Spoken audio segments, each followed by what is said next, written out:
adalah video perdana kami berdua. Saya Sehat Isam Sadikin, dan di depan saya bersama saya ada Profesor Eka Sri Mulyani, dan kami berdua mengajar mata kuliah Metodologi Penelitian Kualitatif untuk program studi Sosiologi Agama Universitas Islam Negeri Araniri, Banda Aceh.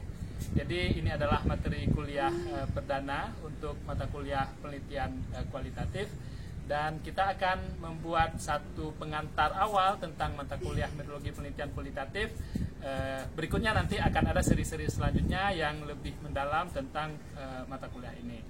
Teman-teman sekalian, jadi hari ini dalam video pendek ini kita akan membincangkan apa itu penelitian, kenapa kita perlu penelitian, dan apa saja yang nanti akan kita pelajari dalam penelitian kualitatif. Siapkan catatan kalian, simak baik-baik, dan ingat apa yang dibincangkan pada hari ini, itu akan menjadi bahan untuk kajian awal dalam mata kuliah ini. Baik, Prof, kita hari ini mulai kuliah tentang metodologi penelitian kualitatif. Mungkin Prof bisa jelaskan pertama kali tentang apa sih sebenarnya yang kita sebut dengan penelitian. Silakan, Prof. Terima kasih. Jadi sebenarnya upaya-upaya yang kita katakan penelitian hampir selalu kita lakukan ya. Cuman kadar ilmiahnya itu barangkali yang belum sampai kepada sesuatu yang menjadi persyaratan untuk mencari tahu kebenaran. Jadi kalau tidak melakukan penelitian, adakah sesuatu yang bisa kita jadikan alternatif ya? Sebelum kita bicara penelitian, tentu saja ada apa itu ya, termasuk common sense ya, common sense atau gejala-gejala alam yang oleh orang dulu dipahami. Kalau burung terbang ke arah mana itu menandakan akan terjadi sesuatu. Atau misalnya juga ada orang yang dianggap punya otoritas, pawang hutan gitu ya, dianggap memiliki pengetahuan tentang hutan. Atau juga misalnya ada sebuah pesan-pesan populer ya yang sudah menjadi sebuah keyakinan di dalam masyarakat gitu ya, termasuk di dalam masyarakat Aceh, jangan duduk di atas bantal. Walaupun kemudian itu kan harus dipertanyakan, benar nggak akan kejadian seperti itu. Termasuk keyakinan ideologi tertentu gitu kan. Nah, tetapi di dalam penelitian semua itu kan harus diuji, terutama yang penelitian awal itu model positivistik, kuantitatif, empiris, harus terbukti semuanya teruji, dan jika diuji oleh orang yang lainnya juga akan sama mendapatkan hasil yang sama. Ya, seperti itu kan. Nah, yang tadi itu kan akan ada yang jatuh berguguran kan dengan syarat empiris itu tadi. Ya kan?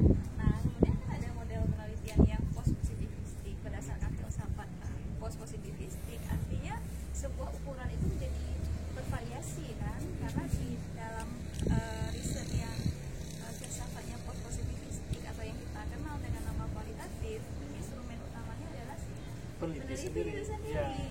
Nah, peneliti itu sendiri punya latar belakang pendidikan tertentu, terus dibesarkan di dalam lingkungan tertentu, seperti itu ya. Jadi bisa jadi kalau orang Indonesia melihat sebuah rumah, rumah itu kok kecil ya, tapi bagi orang Eropa rumah itu memang kecil-kecil. Ya, kecil-kecil gitu kan. Jadi ukuran dan cara melihatnya itu akan berbeda seperti itu ya. Jadi boleh dikatakan bahwa penelitian itu adalah sebuah upaya kita untuk mencari tahu sesuatu yang kita katakan kebenaran ya, dalam tanda kutip gitu ya, berdasarkan sebuah metodologi yang sistematis. Kalau misalnya itu kuantitatif ya empiris, seperti itu ya, sistematis itu kan, tidak bias dan sebagainya.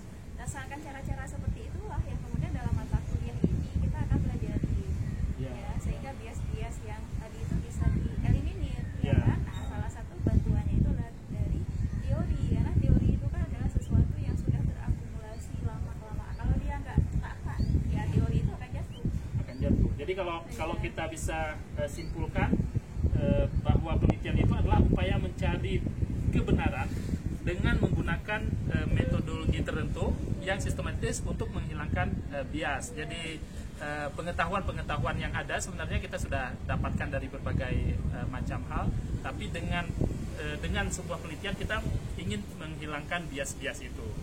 Ya, salah satunya seperti itu. Itu sederhananya bahwa terus kenapa kita harus melakukan penelitian? Kenapa penelitian itu betul-betul penting untuk konteks kita saat ini, ya mahasiswa? Iya, karena pada akhirnya ada banyak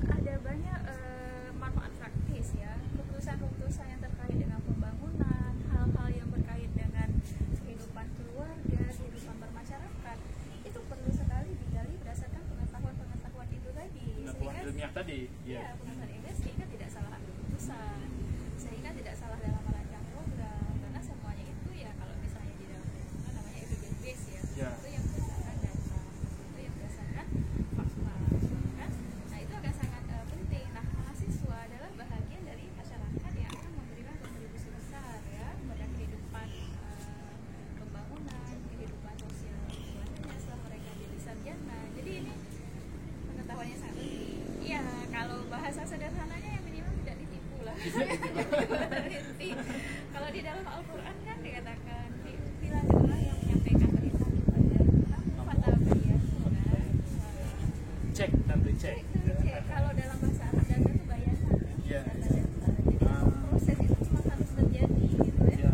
Jadi sederhananya orang yang memang memiliki prinsip ya mengetahui metode penelitian, ketika ada berita, informasi, hoax, nah itu akan ada sebuah proses verifikasi dan sebagainya, sehingga wah ini berita yang sangat bagus untuk saya, menyenangkan, langsung merasa itu benar. Nggak bisa begitu, Harus ada proses. harus diverifikasi. Ya, jadi penelitian itu jadinya bukan hanya kan ini selama ini orang berpikir penelitian itu serius, harus di kampus, harus di kantor dan sebagainya. Ternyata dalam dunia biasa pun kita membutuhkan penelitian supaya tidak ditipu sama hoax misalnya. Oke.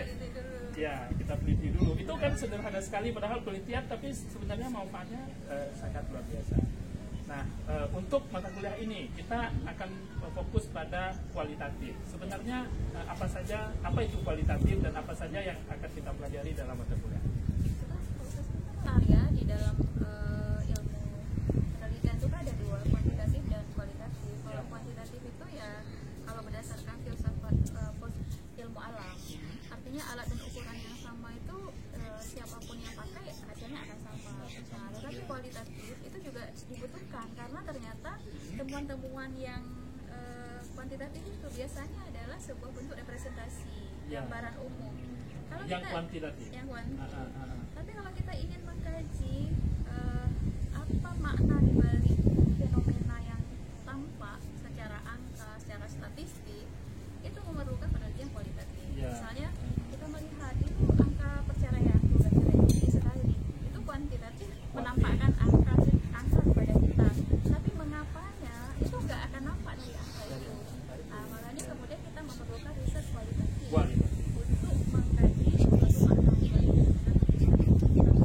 Jadi kalau misalnya tadi sangat terukur dengan sebuah standar yang sama dipakai oleh siapapun akan sama, maka metode kualitatif itu jika digunakan oleh orang yang berbeda dan latar belakang yang berbeda, fokus ke ilmu yang berbeda, maka hasilnya tidak akan persis sama seperti ukuran matematis angka seperti itu tadi, kan? Nah kemudian kalau misalnya kualitatif kita juga kadang-kadang masalahnya itu belum jelas. Jadi sebuah proses untuk mencari makna misalnya kan konstruksi sosial budaya, nilai-nilai, nah itu kita perlu menggunakan riset kualitatif. Jadi untuk menggali lebih dalam makna-makna ya, itu yang kita gunakan untuk kualitatif. Nah, untuk sesi ini kita cukupkan di sini.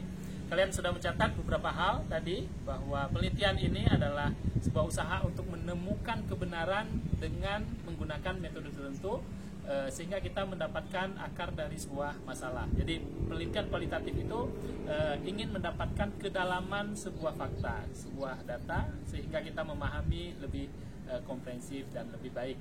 Tentu saja ini kita akan bahas di sesi-sesi berikutnya. Beberapa hal yang kita mau bahas dalam video ini, video-video berikutnya itu termasuk dengan metodenya, metode mengumpulkan data, terus tentang etika penelitian dan tentu saja tentang tulisan dan beberapa yang lainnya. Bahan-bahan untuk mata kuliah ini akan kita sertakan di Google Classroom. Nanti kalian bisa download di Google Classroom yang sudah kita share. Baik, untuk kali ini kita cukupkan di sini. Saya Syahad Ihsan Shodikin yang mengajar mata kuliah ini bersama dengan Profesor Eka Sri Mulyani. Pamit undur. Assalamualaikum warahmatullahi wabarakatuh.